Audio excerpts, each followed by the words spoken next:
Do you have a Dallas famous moment? Whether you've brushed shoulders with a celebrity in DFW or had your own 15 minutes of fame in the city, we want to hear about it. Send us a DM or email or a voice message to share your story to be featured on an episode of the podcast. We look forward to hearing from you, and thanks for your support. Foundation 45 is a 501c3 nonprofit that funds counseling services for mental health, addiction, and suicide survivors. In addition to providing services, it works to break the stigma surrounding these topics. Foundation 45 recognizes that musicians, artists, and creative types are often at a higher risk for issues with mental health and addiction. The organization's goal is to serve the Dallas-Fort Worth creative community by providing free, top-tier mental health and recovery services. You can learn more about Foundation 45 at foundation45.org. Foundation 45. Live fast, die old.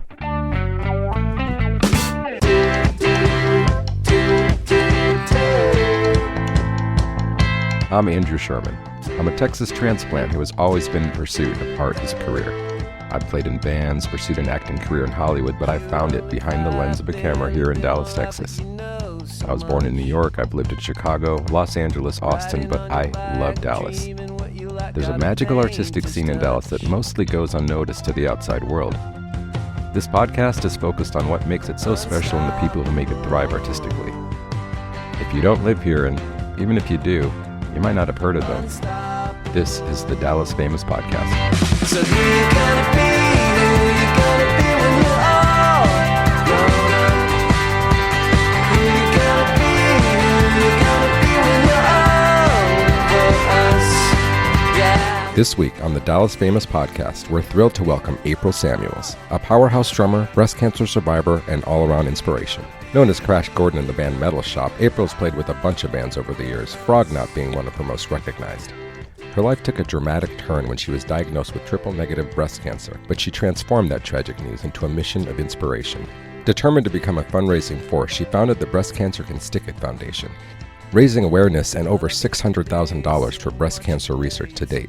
One of her biggest events, the Breast Cancer Can Stick It Drumathon, is coming up on October 20th. In this episode, we dive into her remarkable career, her love for the Dallas metal scene, and how she's using her personal experience to fuel a powerful movement. Don't miss this inspiring conversation with April Samuels. We are back at the Deep Elm Community Center. I have the lovely April Samuels with me. Thanks. Your website, I'm just going to say, you're drummer, teacher, survivor, author. All those things. That's a great, we're done. Podcast is over. We know everything about you.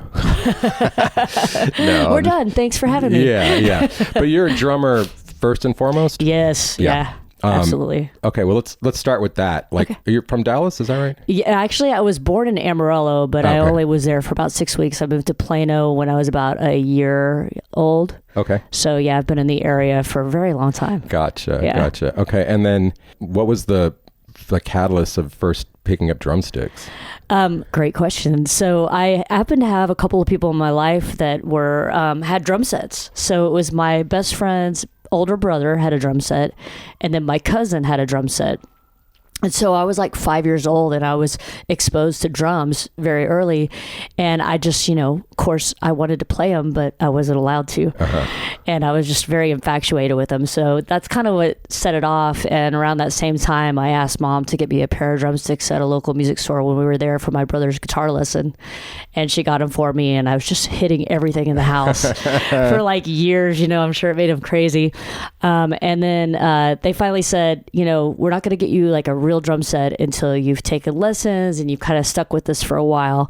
So I got like a paper Sears rhythm and blues quote drum set when I was about 8, and then when I was 11 they bought me my first kind of like starter drum set. Okay. So that kind of kicked everything off. Okay. Pretty cool. Yeah, that is cool. I mean, was there certain music that was going along with that at that time, or was it most just like this is an instrument? I don't think I've ever said this in an interview before, but early on I was totally into Donny Osmond.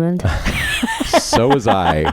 Absolutely. I just like Puppy Love, all that stuff. And then like Andy Gibb, I was huge into. But no, when I started getting into more like, playing music, it was like, Rush and Def Leppard and right. Things like that, hair metal stuff. Like Andy, you're going to have to give your metal card away if you're going to admit that I can't believe I even said that, but I was like, it's a very curious question. I was thinking, what was I listening to from 5 to 8? But it wasn't like the initial stuff like Donny Osmond, it's not like that was like, were you connecting at the drums even that point? No, not really. Yeah. Okay. I mean, probably just like the beat, you know what I mean? Sure. Like, I think there was something in music for me early on that was just rhythmic, obviously, and that I was attracted to. But yeah, drumming, probably Led Zeppelin, Rush. Sure. That's really, really where I started to hone in on listening to the drums. Are you the only female Rush fan that I know? No, I'm kidding. I don't know. Actually, I do have another friend. She's not even a musician. I say it like that because, Rush is like a, musicians type of band. Absolutely. But she loves Rush, and so my buddy who used to play in my band worked for Drum Paradise in LA, and he got to deliver something to a Rush show in the afternoon, and the drum tech was like, "Hey, do you want to change Neil's drum head?" And he was like, "What are you kidding?" And he goes over there and he's just staring at the drum head. He's like, "Are you joking? Or are you're making fun of me?" He's like, "What are you talking about?" He's like, "This is a brand new drum head. It's got like one dot on it." He's like, "Dude, that's the only spot that Neil hits on the drum." I was like, I've never heard anything precision, like that. Like crazy. Yeah. Like insane precision. Yeah. So these are influences you're having even at like 11 when you're playing already, right? Yeah. Okay. Yeah. So you were just metal kid going up forward, or was I was totally into hair band music, like I said, for drums, I really was into John Bonham and Neil Peart. So those were the big ones. Did you do stuff like in school with drums? No, ironically, I actually played cornet when I was in band, and I switched to French horn later, and I was first chair French horn, and they kept trying to get me into percussion, but I was taking drum set lessons outside of school, and for some reason I was just like, percussion's not cool. I don't know why. And somehow French horn was. I don't get it either. Right. But they kept trying to get me into it, and I was like, no, I want to play a drum set. Right. And so I never took up within school. I did do some at North Texas, which was crazy because learning just drum set growing up and then going to North Texas and the music program, it was kind of like, I can't even believe I got in because I wasn't studied that way. Right. But yeah, I kind of regret that because, like drumline, so cool. I wish I could have got some of those skills. But it is what it is. Yeah, totally. Did you go to school, like college for music? Yeah, I did. Okay. I went to UNT for 2.5 years. I drank my way out of there. So not hard to do in Denton, I feel like, but yeah. Yeah, I mean, I ended up, I stopped drinking when I was 23. Okay. So I haven't drank since then. Okay. But yeah, I did go to school for music. That was the plan. I struggled a lot because I had an alcohol problem back then, and so I wasn't very focused, and so I ended up dropping out. Okay. So at that point, had you been in any bands yet? Yeah. Okay. Yeah. I started the first band that I played in that was really gigging at clubs and things was a band called 100 Proof. I think our first gig was in '88 at the library in Denton, Texas. We played the Denton circuit for years, Gravity Room, library, other places up there that I can't recall right now, and did that for several years. I think by the time I got out of college, 96 or so, I was in a band called Frognot that played a lot down here in Deep Ellum. Yeah, that's familiar. Really did a lot in this area. Club Dada, Curtain Club, Trees, all the places down here. There were some other places that are gone, like I think the Galaxy Club or something. Yeah, I don't think it's here still. Boozers, Pure something. There's a lot of stuff Honestly, back there was then. clubs last year that aren't here this year. Yeah, it's crazy. Yeah. It's crazy how much it's changed down here. Yeah. But yeah, I've been playing. I started doing original music primarily, and it wasn't until more recently that I started doing cover music. Okay. So. Like at that point in time, you're like late 80s, early 90s. Like what was that scene like in Dallas? Like the hardcore, like heavy metal, not hardcore. Yeah, it was total hair band craze. I mean, it was a lot going on. Well, whenever 100 Proof was around, the primary venues were Dallas City Limits, On the Rocks, and the Basement. Those were the three main places that you wanted to play. And there was, I'm trying to think of some of the bands that you might recall, like Shock 2 or let's see who else was around then. Trying to think. Billy Goat was amazing. Lord Tracy, that was a big one. They were somebody that we really aspired to be like, was Lord Tracy. Right. And then of course Pantera came a little bit later. But yeah, it was total hair band scene back then. It was great. fun. It was good times. Yeah, my buddy in LA told me that it was like that there on Sunset Strip until like Jane's Addiction and Chili Peppers came in, and then it changed a little bit. Yeah, I remember there was just a very stark change that happened, in the early 90s. Yeah. I think I was in kind of like, quote, hair bands until probably 93 or 94. And then, with the grunge scene, Seattle came in and just wiped it all out. Yeah, it did. Yeah. And then when did Metal Shop start? Metal Shop's been around longer than I've been in the band. Yeah. I don't know how many years. Well, this is the thing I'm confused because I saw a Metal Shop in LA. Yes. So it's like, so there's a company called Perfect World Entertainment based out of Las Vegas, and they have multiple concept bands, Le Freak, Spasmatics, Windbreakers, Metal Shop. This makes sense because like I had this perception that Spasmatics were bigger than they are, and like why am I seeing them everywhere? It's because it's like Metal Shop. Yes, yes. So they have a different one of each of those bands in the different markets. So there's Metal Shops across the country. There's Spasmatics across the country, and in Texas, I think there's actually 3 Spasmatics because it's such a big market, right? And they do so well here. But Metal Shop has other metal shops around town, but I've been with Metal Shop for 12 years. I got with them in 2012. Yeah, how did that happen? So it's funny. I can put everything back to this one guy in high school. It's crazy. I always say that. I'm just like the 6 degrees of Kevin Bacon, except for my guy's a guy named Matt Blackmore. We were in accounting class together in high school, and he introduced me to this bass player named Jeff McMullen. And then Jeff introduced me to Kenneth. And then anyway, all these people, you can trace it all the way back. And then I got with this guy named Rich in a band called East of Eden, which was my last hair metal band. And he started a band with a guitar player who had a friend who was a singer in New Orleans. And we were looking for a singer at the time. And so we got Shannon Cobb to come to Dallas to try out for us. And he liked the band and moved to Dallas for the band. Well, then several years later, he got the opportunity to be a Metal Shop. So he got in Metal Shop, I think, in like 2008 or 9 or maybe earlier. And they did that for a while. And then the position for drummer opened up in 2012, and he hit me up because we had been playing in various bands together. I think we had been in like 5 different bands before he asked me to join Metal Shop. So it comes back to Shannon Cobb, which goes back all the way to that one guy. It's funny. I mean, I don't want to take all the time to tell you, but it's literally like that. Like that one guy was the epicenter for everything. It's crazy. That's wild. Yeah. But yeah. And you're still doing that? Metal Shop. Yep. I've been with Metal Shop for 12 years. Okay. Were you Crash Gordon before that? No. Okay. Crash Gordon is the chick now. So yeah. Got it. Before I got in the band, they had their drummer was called like Blackhead or something, and I think that's his name in all the other Metal Shops. But since I was a female, they wanted to go ahead and come up with a new name, and I actually found that was a like a roller derby chick's name. Oh yeah. And I was like, I like that because Crash symbol. Sure. And I was like, Crash Gordon, I love it. So that's perfect. Yeah.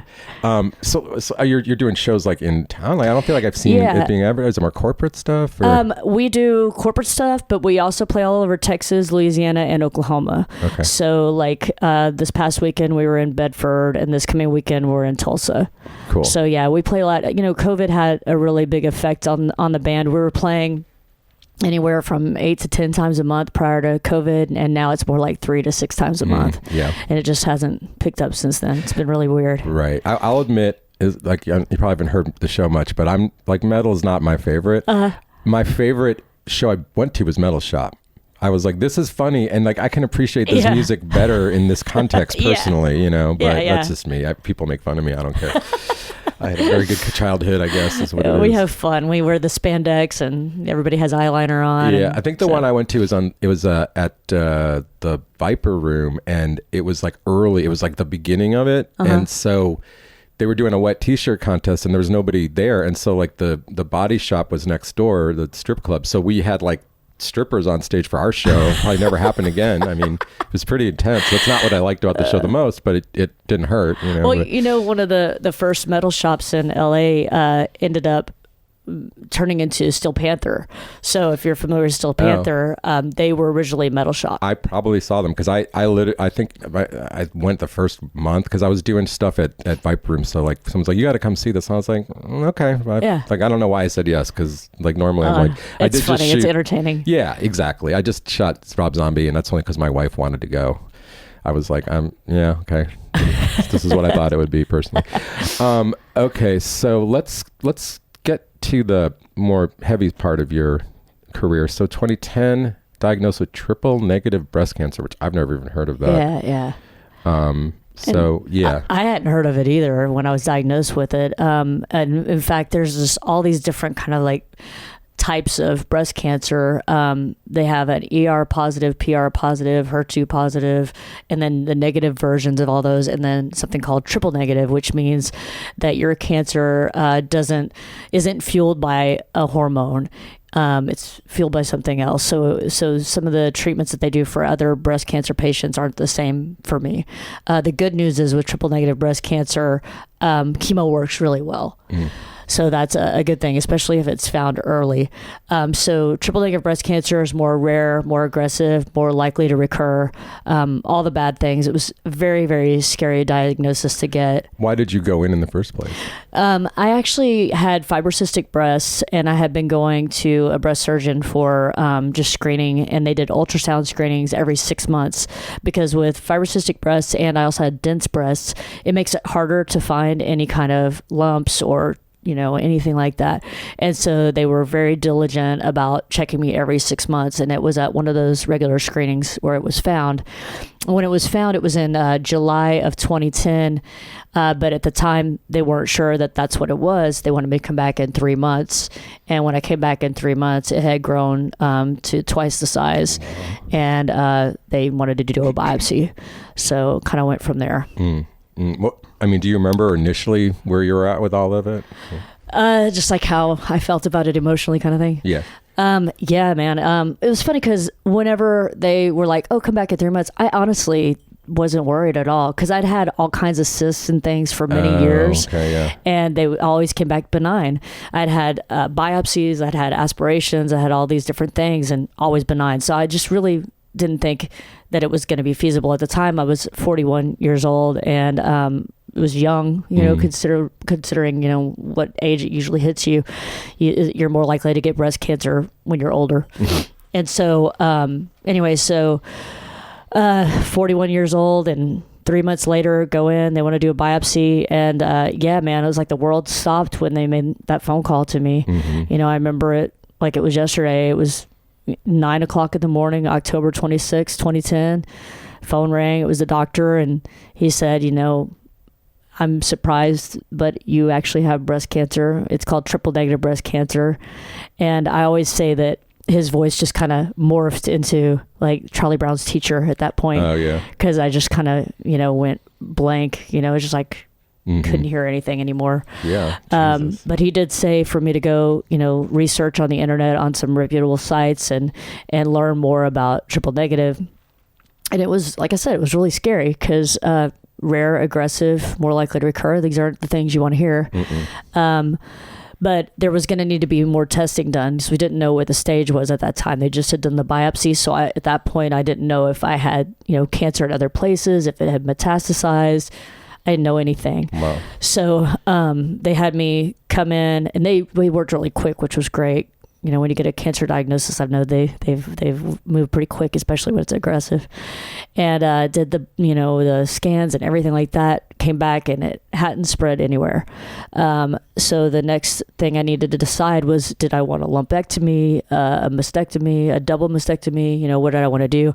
I always say that they gave me like a buffet of options. Like little packs of you could do a lumpectomy with radiation, or you could do a mastectomy with chemo, or like all these different all these different packages, which is pretty cool because to be given that much freedom to make the choice for yourself. Right, I think it's important, but of course you have to like really dive in and kind of understand things.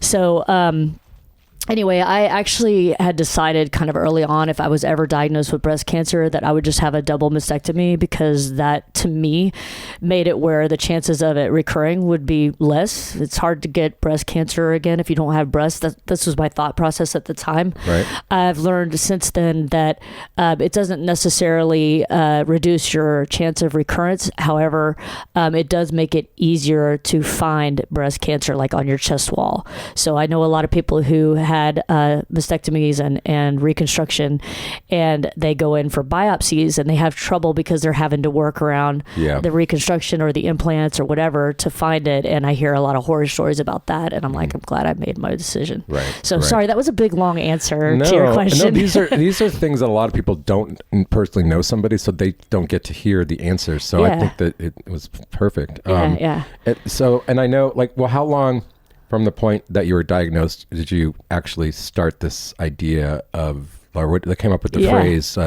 cancer can stick it? Yeah, breast cancer can stick it. So it's crazy because I was diagnosed, like I said, October 26th.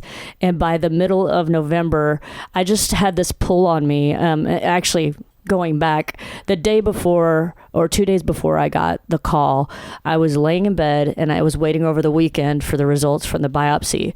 And I recall just being struck with this, this voice saying, if you have breast cancer, you're going to be the biggest advocate in the fight against breast cancer that you can be. Like, it was that. Wow. It was that precisely, boom, in my head. Huh. And I was like, whoa, my first thought was, whoa, I don't have breast cancer. Whoever's saying this, why are you saying this? Right. But it really stuck with me. And, I feel like it was literally like a calling, and so about a few weeks or two into November, I just was like, I got to do something. Like, I just felt like I needed to do more and get my focus in something positive and help people. So I got with a friend of mine. I gave her a few different things. I was like, it needs to say like breast cancer can stick it, or beat it breast cancer, or something to tie drumming into the whole thing. And she took breast cancer can stick it and made this logo, and I loved it and just started selling shirts right away. And exploded. Yeah, you're still using that logo, I saw too. Yes, yeah. We still use the logo. Actually, when I did that, I wasn't like, oh, I want to be a nonprofit. That wasn't my thought at all. I was just like, I want to raise funds. I'm going to donate them to the funds to local nonprofits who fight breast cancer, and that's just going to be my thing. But I was raising so much in funds that my accountant was like, April, it doesn't make sense for you to just keep doing this. You should turn it into a nonprofit. And it never even occurred to me. And so I started looking into it and applied for the 501c3. And it took 9 months. I always like to say it was like having a baby. It took 9 months to get the response. And May 2013, we were official 501c3 nonprofit. And so now we're like 11 years in. Okay. Crazy. I'm going to get into the details, but like, has it happening in Dallas? Has that played a role in any of the forward motion of the project? Well, yeah. I mean, Dallas is a great market for music. The music community is super strong, especially, I'm in the cover band scene, and it's so weird for me because I was in the original music scene up until I got with Metal Shop, really. But there's a really great cover music scene in Dallas. I mean, we're just really tight knit. We're all like family. We help each other out. We, sub for each other, all the things. Sure. It's just a really cool thing. And so, having it in Dallas with such a great music scene has really made an effect. And, being associated with Metal Shop, especially in the fan base that Metal Shop has in the Dallas area, has really made a difference as well, because it's really helped catapult the nonprofit, in front of more people. Right. Let's talk about when did it become an actual yearly event? The Drumathon? Yeah. Yeah. So, and then tell us what the Drumathon actually is. Yeah, cool. You're so good. What happened was, it's a funny story. There was a guy, his name's Chip Heller, and he's from Plano also. And he used to hold a thing in the 80s called Drumathon. And this was way before internet and all that. And so they would actually go door to door and get people to sponsor them. And they would have a small amount of drummers. And what they would do is they would play drums at this like park as long as they could. for like an hour or 2 hours or something like that. And they would be sponsored, and then they would donate those funds to a nonprofit. You mean like they would just like, there'd be drummers and they would just go until they couldn't play? It would be one drummer at a time. Okay. Yeah. And it would just be like soloing for like an hour or 2 hours or something like that. Wow. And like I said, I know. So like I said, it was a few drummers playing a long time. I have to pause you. So Yeah. is there a big audience for just drum solos, like back to back? I mean, that's not what we do. Okay. So you know, getting to the point of what Sorry, Drumathon is. yeah. No, it's okay. I get it. Because that's the same thing I thought. I was like, I don't know who's going to watch that. So Chip came to me in early 2025 and said, hey, I have this thing that we used to do, and I think I want to, you know, give you this concept and see if maybe tie it into breast cancer can stick it, because it's all, you know, goes together. And I was like, okay. I was like, well, having a drummer play a drum solo forever sounds awful. It just doesn't sound like something people are going to want to do or watch. And so I said, what if we instead had a lot of drummers play a short amount of time instead of a few drummers playing a long amount of time? Right. And so I came up with the concept of, you know, fundraising online like we would for a walk. And then the top 25 fundraising drummers get a drum solo, and it's a 1 minute solo. Oh, And- okay. So it's like incentivized to like get donations. Yes. Oh, that's smart. Yeah. So, and then in addition to that, the top 3 fundraisers win a bunch of prizes from our sponsors. So you get like this big pink cart wagon full of like, Wow. you know, a snare drum or bongos or cajon and heads and all kinds of drum stuff, like Right. thousands of dollars in drum stuff. And so anyway, came up with that concept, and we have it interspersed with other things. So like the drum solo portion is only like an hour out of the whole day. So it's 2 30-minute slots essentially, where we have drum solos. And then the rest of the time we have celebrity drummers perform, and we have live music. So for example, this year we're going to have 8 celebrity drummers. We tried to get like a bunch because it's our 10th annual this year. Oh, wow. And so we're going to have 8 celebrity drummers. So what'll happen is, for each celebrity drummer, they'll get up and they'll do a performance for 5 minutes. It'll either be like a medley, just a straight out drum solo, or play along with a song. And then after they're finished with that, people can actually line up and donate to get on stage and play on a second drum set with the celebrity drummer. Wow. Yeah, so you get an opportunity. Anybody can. You don't even have to be a drummer. If you want to get up on stage with, you know, Greg Bissonette, or, you know, the drummer for Pink, or drummer from Jason Aldean, or whoever, you just go up there, you pay, get taken up stage, and you get a minute to jam alongside the other drummer. Pretty cool. Yeah, it is. And so we have a guy up there who's a timekeeper with his big air horn and counts down, and, you know, 1 minute's done, honk, get him off, pull up the next guy. It's a lot of fun. It's really unique. And I kind of got the idea after going to Rock and Roll Fantasy Camp. Oh, yeah. Because I went there right after I finished my treatment, because I was like, I just spent a bunch of money on something I didn't want to do. I want to spend a bunch of money on something I do want to do now. Nice. I've always wanted to do one of those too. Those yeah, look fun. and I just think that that's like a really unique camp, you know, to be able to go and jam with celebrities. I mean, when do you get that chance, right? And so I kind of wanted to do something that made it more accessible. And also the top 25 drummers get that for half price. So if they're one of the top fundraisers, they pay half as much to get up on stage and jam with a celebrity. Okay. Is it mostly drummers that are doing the fundraising, or do you have like I mean, maybe it's about half and half, but it tends to be, the drummers tend to be the top fundraisers because of the incentive to play the solo and win the drummer related prizes.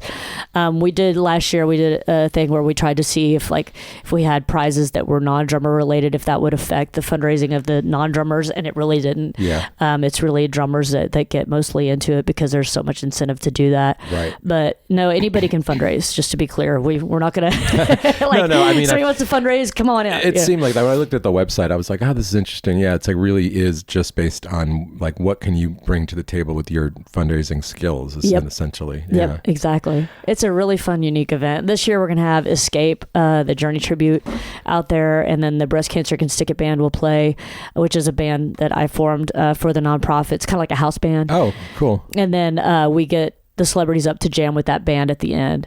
So it's a really cool festival type of atmosphere. We have vendor booths. There's going to be food carts. You know, you can bring the kids, bring the dogs, whatever. It's outdoors at Grandscape on October the 20th. How long is it? It starts at noon and goes to 7. Okay. So it's an all-day event. Yeah, we'll have links to all that, and this episode is going to come out before that. Yay! I planned this one right. You did. Thank you for that, too. That's so awesome. Appreciate it.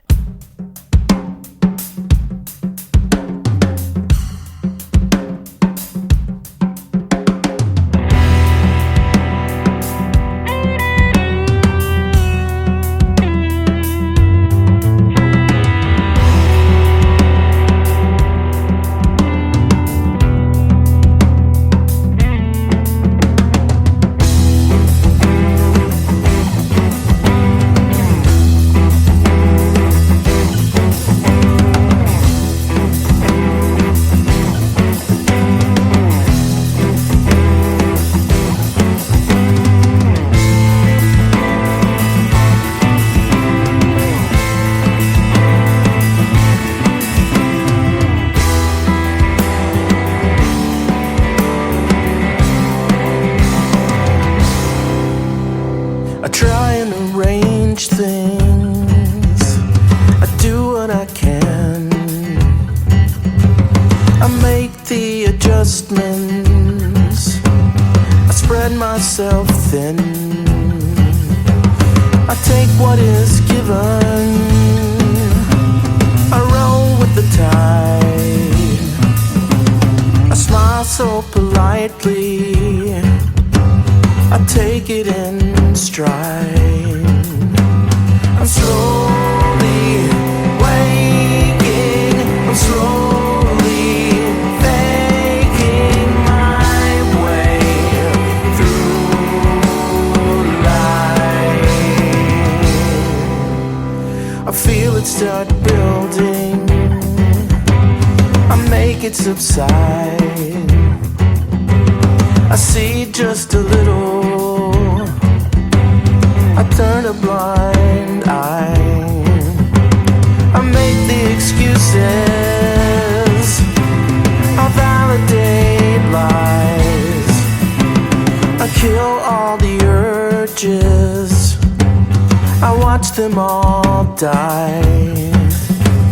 I'm slowly waking. I'm slowly faking my way through life. I try and I wait for some big break. I wait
have like side questions about drumming now that has nothing to do with. No, man, I'm let's gonna do come back it. to it. I'm liking this. I talked about Donny Osmond, for God's sakes. Yeah, no, I mean, I got to be on the Donny Marie show. What? Yeah, because I used to play with Andy Dick, and we ended up my on the gosh. show. Yeah, and it was cool because the two moments that I had when like we got done and like the two of them come out, Donny like patted me on the shoulder. Yeah, I know. Like that's, Whoa. yeah, that's exactly how I felt. And then like it was during rehearsal, Marie came up to me and she was like, "Is he really like this all the time?" And I was like, "This is not an act." And she was like, "Good to know." And that was it. That was our exchange. That's so cool, though, man. Yeah. I'm jealous. Yeah, That's awesome. LA was interesting.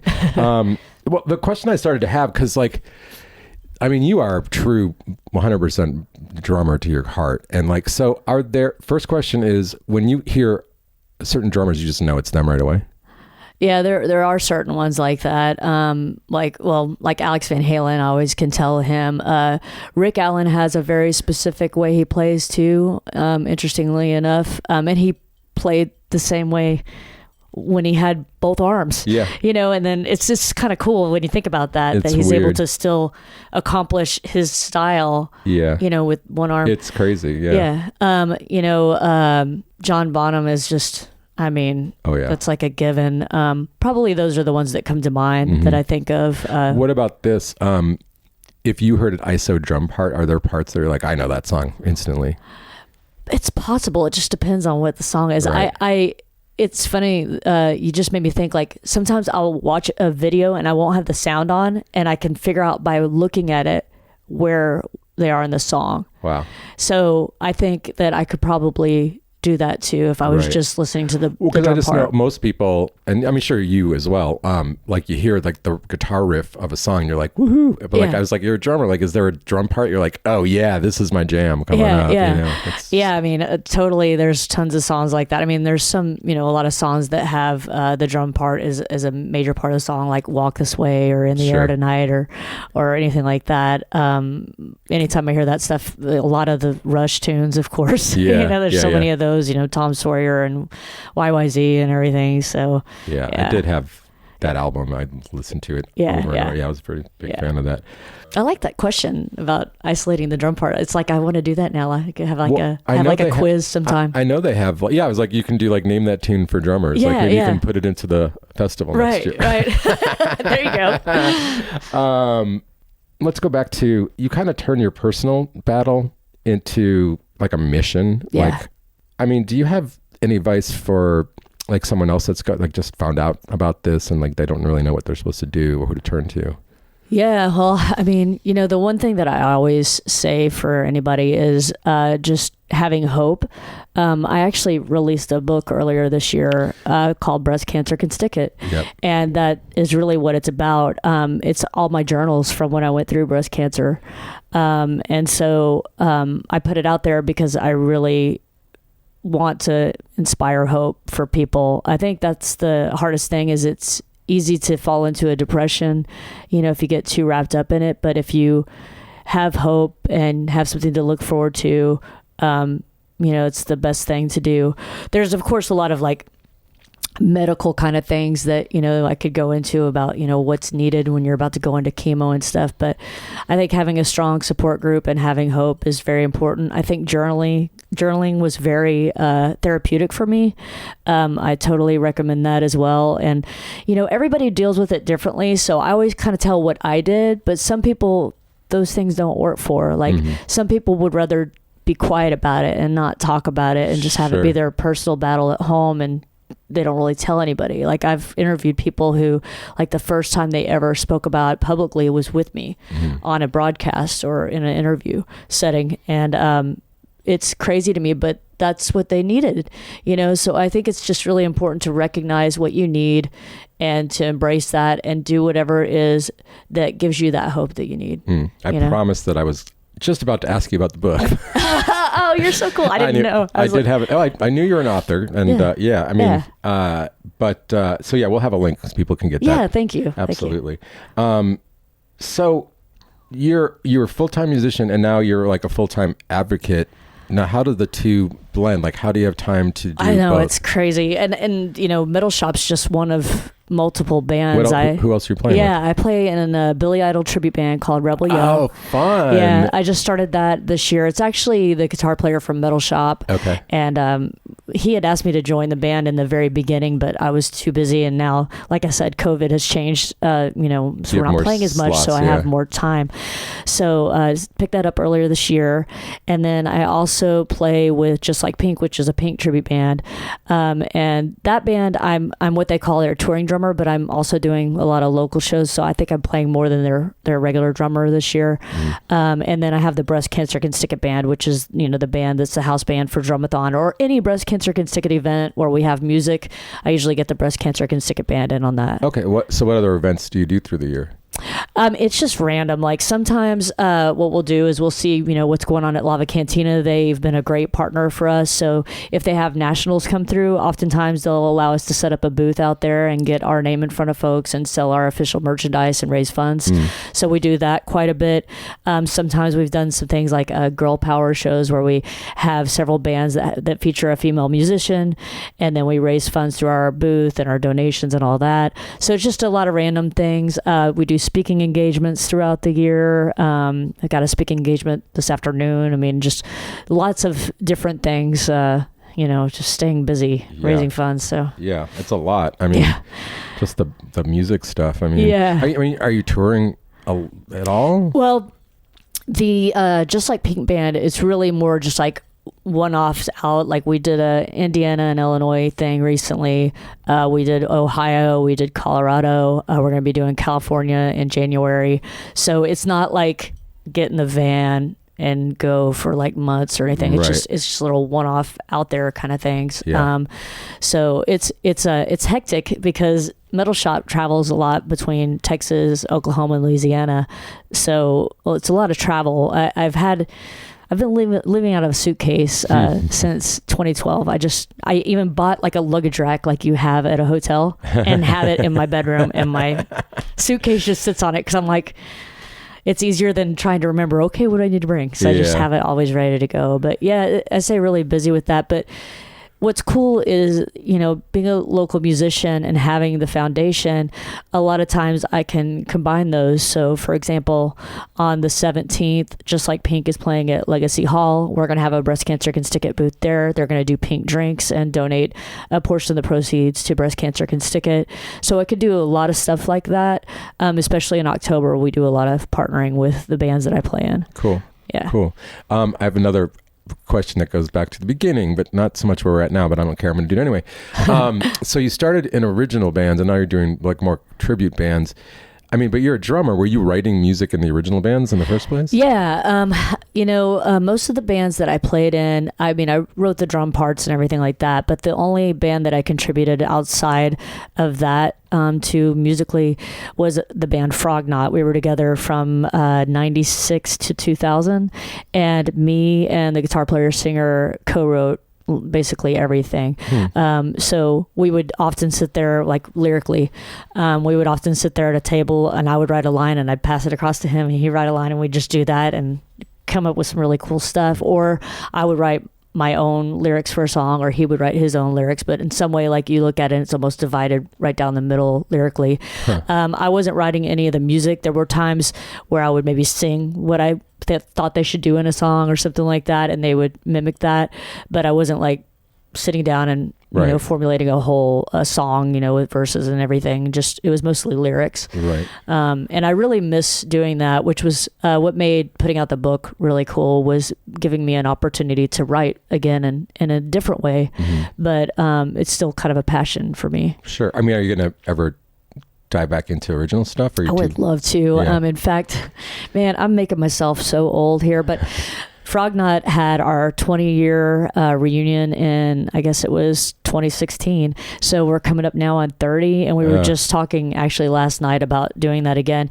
The singer, guitar player from Frognot is in the Breast Cancer Can Stick It band. Okay. So I kind of went through all my years of playing and just handpicked all the people I kind of wanted to have in the band. But anyway, so we're talking about doing a reunion with that band, and I would love it, hey, Dennis, if you're listening, I would love it if we started writing music again, because because it was just very natural for us. We were really great writing partners, and we have a sense of the same style that we're into. And it was just very natural. It's kind of like a Sister Seven kind of band, if you remember them.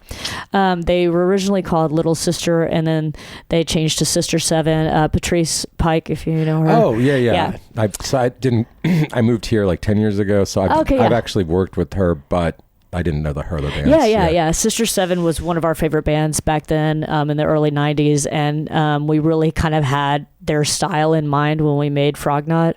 And so, I would really love to get into that again in all my, quote, spare time.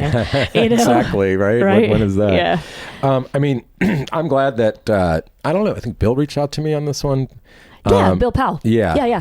But I'm glad that we did it. We know that the event's coming up on the 20th.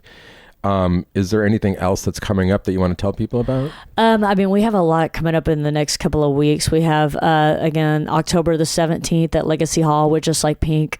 October 18th, Back in Black is going to be at Legacy Hall, and we should have a booth out there. We actually have partnered with a group called Beat Keepers. It's a woman who does documentaries about female drummers. And so she released one, I believe it was in 2019. I was in it along with like a lot of other female drummers, both like local and national, and she's working on a new one, and so she was looking for a place to film it and get all the drummers together, and I was like, come down for Drumathon. So all the Beat Keepers are going to be in town from the 17th through the 21st, and they'll be filming at Rockstars of Tomorrow on the days leading up to Drumathon, and then at Drumathon. So they'll be in town, so we kind of scheduled a lot of things with that. So like I said, October 17th, Just Like Pink at Legacy Hall. October 18th with Back in Black at Legacy Hall, and then Metal Shop at Lava Cantina on the 19th, and then Drumathon on the 20th. Man, and then I got to sleep after that.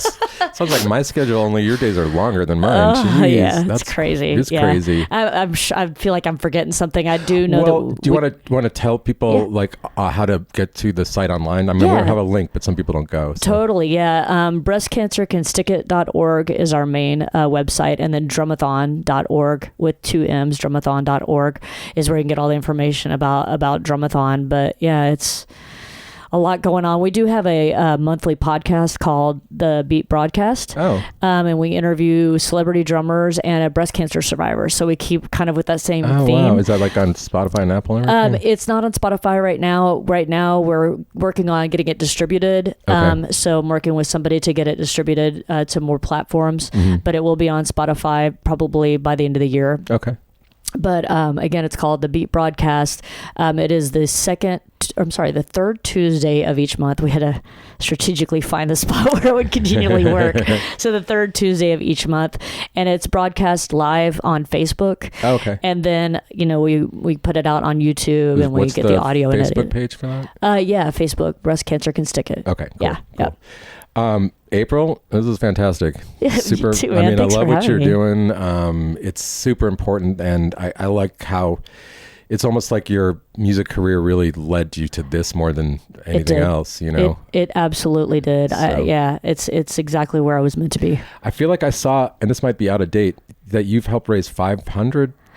It's actually over 600,000 now. Wow. Yeah, and we do that with pretty much 99% volunteers staff. Yeah. We have one person who works 10 hours a week, and that is our volunteer coordinator, because that's an important one. Right. So we've raised a lot of funds, over $600,000, and it's for mammograms, research and trials, and for financial assistance for breast cancer treatment right here in Dallas. If there's someone that needs your help, is there somewhere they can go for that? Yeah, we don't help folks directly, but we have a place on our webpage that says Get Help Now. Okay. You click on that, and it'll get you to all the spots you need. If you need help getting a mammogram, if you need help funding your treatment, if you want to get into a research or a trial or anything, there'll be links all for all that. Awesome. Yeah. Awesome. April, this has been great. Thank you so much for coming down. Everybody go and see these bands, and if you can make it to the Drumathon, to the big event on the 20th, please do. Awesome. Yeah. Thanks again. Thanks for having me. I'd like to thank my guest, April Samuels. We heard the song Faking My Way from 49th Vibration. The big event Breast Cancer Can Stick It is October 20th at Grandscape. We'll have all the details in the show notes. Get your own Dallas Famous Podcast t-shirt. The link is now available in the show notes. Thank you again to the Deep Ellum Community Center for letting us record there. Theme song, Unstoppable by Salim Nuralla. Thank you for listening. Please like, subscribe, follow, all the good stuff, and share it with your friends. We'll see you next time.